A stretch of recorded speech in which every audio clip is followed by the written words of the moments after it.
ஆண்டவருடைய நல்ல நாமத்துக்கு மகிமை உண்டாகட்டும்.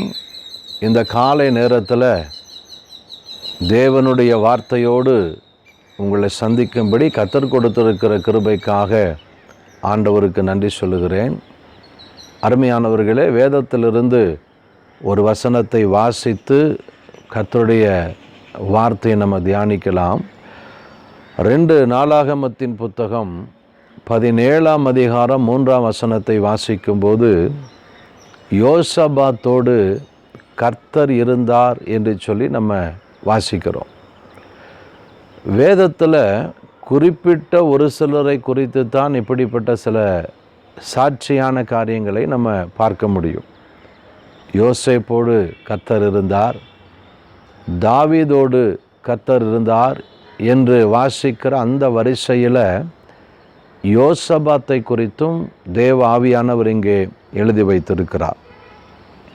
அந்த 2 நாளாகமத்தின் புத்தகம் 18ஆம் அதிகாரம் 31வது வசனத்தை வாசித்து பாருங்க.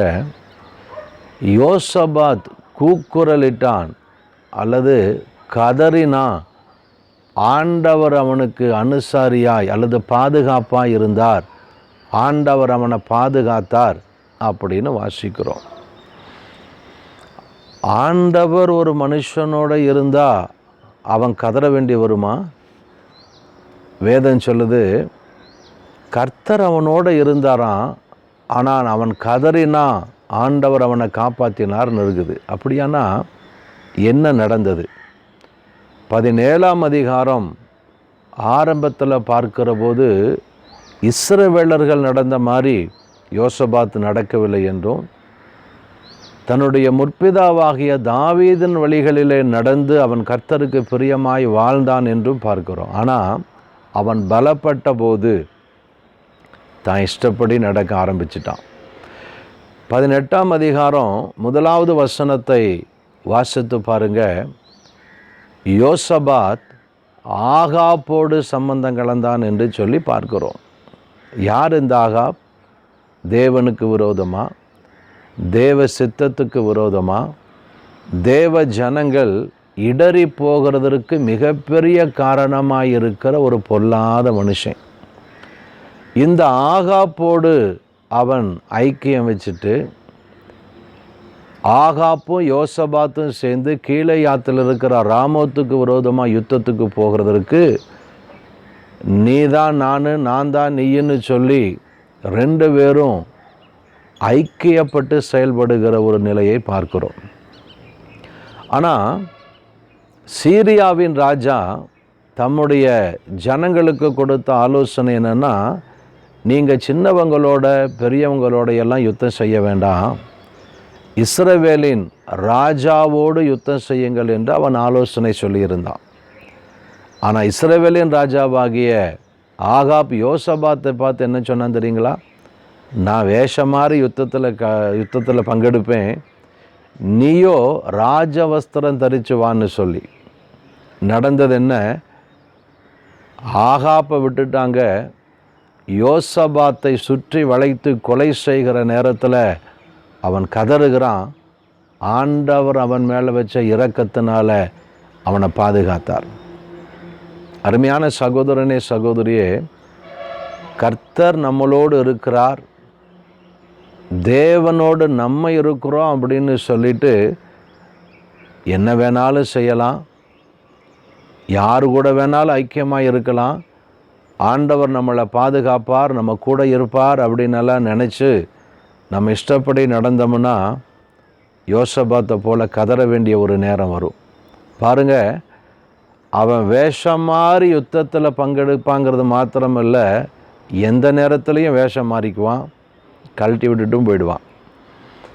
ஆனால் தேவனை நம்பி இருக்கிற நீங்கள் ஆண்டவருக்கு பிரியமில்லாத காரியங்களை செய்கிற வேளையில், ஆண்டவருக்கு பிரியமில்லாத ஐக்கியத்தை வச்சுக்கிற வேளையில் நாம் பாதிக்கப்பட வேண்டிய ஒரு நிலை வரும் என்கிறத நம்ம மறந்து விடக்கூடாது.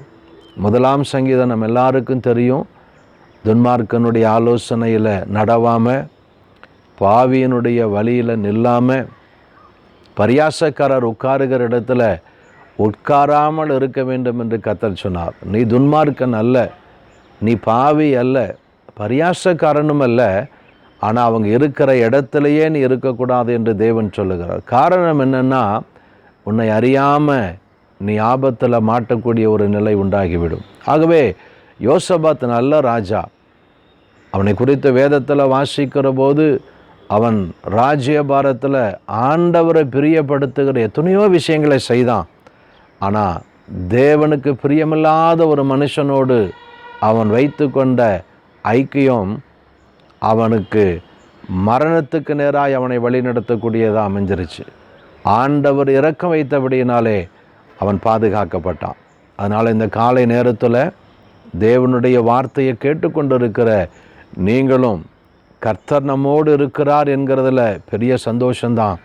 ஆனால் தேவன் விரும்பாதவர்களிடத்தில், தேவன் அருவருக்கிறவர்களிடத்தில், தேவ சித்தத்துக்கு விரோதமாய் நடக்கிறவர்களோடு ஐக்கியம் வைத்து தேவன் உங்களுக்கு வைத்திருக்கிற பாதுகாப்பையும் ஆசீர்வாதத்தையும் இழந்து விடாதிருக்க கர்த்தர் நமக்கு ஆலோசனை கொடுக்கிறார். ஆகவே தேவ சித்தம் செய்யலாம், கர்த்தர் நம்மை ஆசீர்வதிப்பார். தலைகளை தாழ்த்தி ஜெபிக்கலாமா? அன்பும் இரக்கமும் நிறைந்த நல்ல ஆண்டவரே, ஆசீர்வதிக்கப்பட்ட இந்த நல்ல நாளின் காலை நேரத்தில் யோசபாத்தோடு கர்த்தர் இருந்தார் என்கிற வார்த்தையை மையப்படுத்தி ஒரு சில நிமிடங்கள் உம்முடைய வார்த்தையை தியானிக்கும்படி கொடுத்த தயவுக்காக நன்றி சொல்லுகிறோம்.